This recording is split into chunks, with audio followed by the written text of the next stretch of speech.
Students for সভারেন্টির আজকের কার্যক্রম ঘোষণা করা ছিল এনসিটিভির সামনে। আদিবাসী শব্দ যাতে পুনর্বহাল না করা হয় সেই দাবিতে আমরা এখানে শান্তিপূর্ণ প্রতিবাদ করে সবাই আমরা আমাদের স্লোগান দিচ্ছিলাম। উপজাতিরা তাদের মিছিল নিয়ে এসেছে, পুলিশ আমাদেরকে বাধা দিয়েছে, আমরা এখানে দাঁড়িয়েছিলাম পুলিশের পিছনে, আমরা তাদের কাছ থেকে যাইনি, তারা বারবার এগিয়ে আসছিল, পুলিশ তাদেরকে আটকানো হয়েছে। আমাদের আলোচনা শেষ। এখন কথা হচ্ছে এর মধ্যে আমাদের দুইজন তিনজন তারা চা খাওয়ার জন্য একটু সামনে গেছে, তাদের কাছে পতাকা ছিল, তাদের হাত থেকে পতাকা কেড়ে নিয়ে তাদেরকে আঘাত করছে।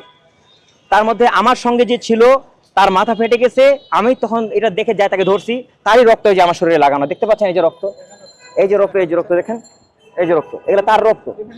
হ্যাঁ, এবং এবং এবং সে কিন্তু প্রচুর পরিমাণে সে কিন্তু হাঁপাচ্ছিল। তখন আমি ওখানে চায়ের হোটেলে বসায় আমি চলে আসছি। যখন আমি তাকে ধরছি তারা কিন্তু লাঠি দিয়ে আমার এখানে মারছে।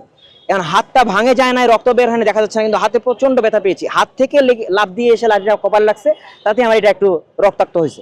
বেশি ব্যথা কিন্তু আমার হাতে, এটা তো সামান্য বিষয়। তারা হামলা করেছে, এটা যখন আমরা চলে এসেছি আমাদের ছাত্ররা এটা দেখে তখন তাদেরকে ধাওয়া দিয়েছে, তারা পালিয়ে গেছে। এই যে তারা যে আজকে আসলো, আমি পুলিশদেরকে দেখিয়েছি, দেখেন তাদের প্লেকার্ডের মধ্যে লেখা আছে we demand liberation of CST, Bengali জেত্তাভিমান নিপাত যাক, জুমল্যান্ড চাই। আমি পুলিশকে দেখেছি, আপনারা বাংলাদেশ সরকারের চাকরি করেন, তাদেরকে ধরেন, আমরা তো লিগ্যাল দাবি করছি, আমরা তো শান্তিপূর্ণ আছি। তারপরেও পুলিশ তাদেরকে ঠেকিয়ে রেখেছে, পুলিশ তাদেরকে ধরে নাই, কিন্তু তারা আমাদেরকে হামলা করেছে।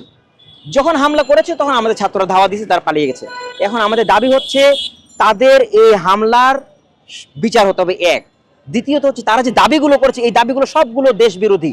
আপনাদের যদি মিডিয়ার কোনো ছবি থাকে দেখতে পাবেন, এইগুলো দেশ বিরোধী ছবিগুলোর এভিডেন্স প্রমাণ আছে। এর জন্য তাদের দেশদ্রোহী হিসেবে তাদের ঘোষণা করা হোক। যারা আদিবাসী দাবি করে সবাই দেশদ্রোহী হতে হবে, তাদের এই শাস্তি হতে হবে। এবং বাংলাদেশের সব জায়গাতে একই আইন চলবে। তারা জুমল্যান্ড চাবে, আলাদা দেশ করবে, আবার তার জন্য তারা মারও দিবে, এটা বাংলাদেশে হতে পারে না।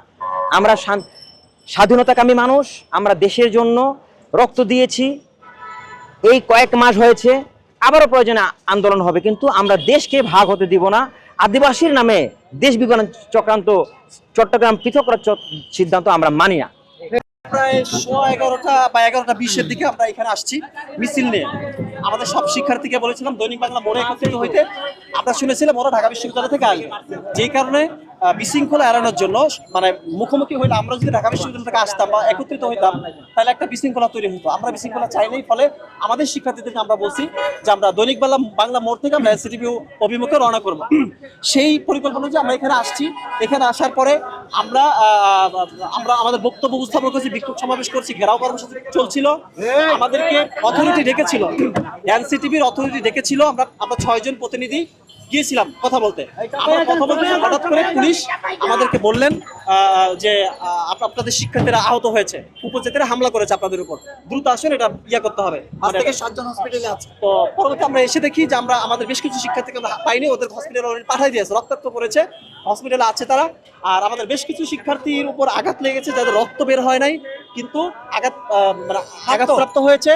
সো আমরা যে শান্তিপূর্ণ একটা অবস্থান কর্মসূচি, এখানে উপজাতি সন্ত্রাসী যারা হামলা করেছে, আমরা প্রশাসনের কাছে এর বিচার চাই।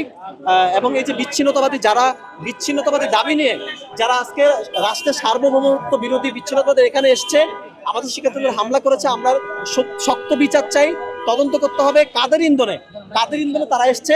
এবং আমাদের কাছে তথ্য এসেছিল যে তাদের মধ্যে আজকে ছাত্রলীগও ঢুকবে, ছাত্রলীগ ঢুকে তারা আমাদের উপর হামলা করবে বিচ্ছিন্নতাবাদীদের সাথে। তো সেইটা ঢুকেছে কিনা তাদের মধ্যে, তারা মানে একটা পরিকল্পনা নিয়ে তারা এই সহিংস কাজের পাশে এসেছে কিনা, আমরা এটা তদন্ত চাই, বিচার চাই। বিচার না হওয়া পর্যন্ত, আমাদের আশ্বাস না দেওয়া পর্যন্ত আমরা এখানে আছি, অবস্থান কর্মসূচি আমরা মাঠ ছাড়ছি না।